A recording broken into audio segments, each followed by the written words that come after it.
दुनिया के हर रंग के पीछे एक कहानी छिपी होती है, पर याद रहे, हर कहानी सुकून देने वाली नहीं होती।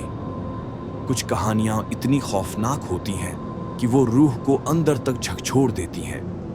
एक ऐसी ही दहशत की तलाश में हम एक ऐसे गांव पहुंचे जहां सन्नाटा चीखता है और हवाओं में आज भी किसी की मौजूदगी का एहसास होता है।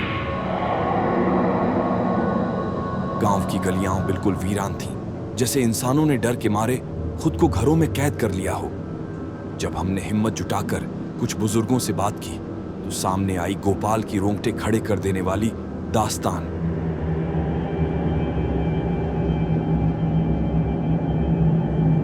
गोपाल एक सीधा सादा गडरिया। उस काली दोपहर भी वो अपनी भेड़ बकरियों को लेकर पहाड़ों की ऊंचाइयों पर गया था।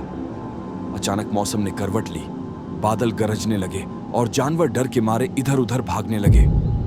उन्हें बचाने की जद्दोजहद में गोपाल का पैर फिसला और वो सीधे गहरी खाई में जा गिरा।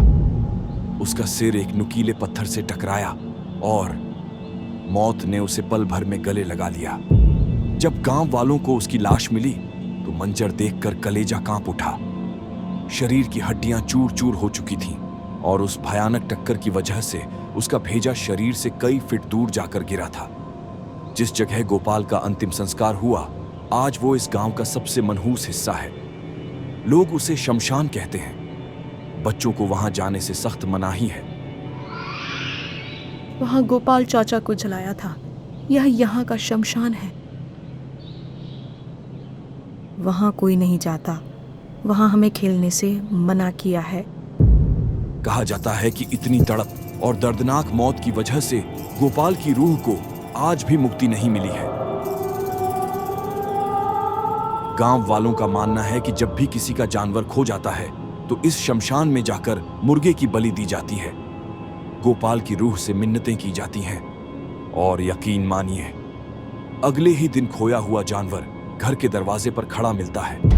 पर यह एहसान मुफ्त नहीं मिलता। खेतों में काम करने वालों को आज भी झाड़ियों के पीछे किसी के दौड़ने की आहटें सुनाई देती हैं। यहाँ ठीक दोपहर को गायों को बुलाने की आवाज आती है। उसकी गाय यहाँ पानी पीने आया करती थी। वह रोज दोपहर को अपनी गायों को ढूंढने यहाँ आता है। दोपहर की चिलचिलाती धूप में जब सब शांत होता है, तब पहाड़ों से गायों को पुकारने की एक अजीबोगरीब आवाज गूंजती है। वो तालाब जहां गोपाल की गायें पानी पिया करती थीं, वहां का सन्नाटा जानलेवा है। पानी स्थिर है, लेकिन उसे देखकर ऐसा लगता है जैसे अंदर कुछ हलचल हो रही हो। आज भी वो गडरिया अपनी खोई हुई गायों को ढूंढ रहा है। कभी जानवर पागलों की तरह भागने लगते हैं, जैसे कोई साया उन्हें हाँक रहा हो। जब मैं हमारे गायों को चराने उस पहाड़ पर गया था, तब मेरी सभी गाय एक ही दिशा में देख रही थी, जैसे कोई वहां साया खड़ा हो। ये महज एक अंधविश्वास है या एक कड़वा सच? दावे के साथ तो कुछ नहीं कहा जा सकता, लेकिन उन पहाड़ों से आने वाली चीखों को झुठलाया भी नहीं जा सकता।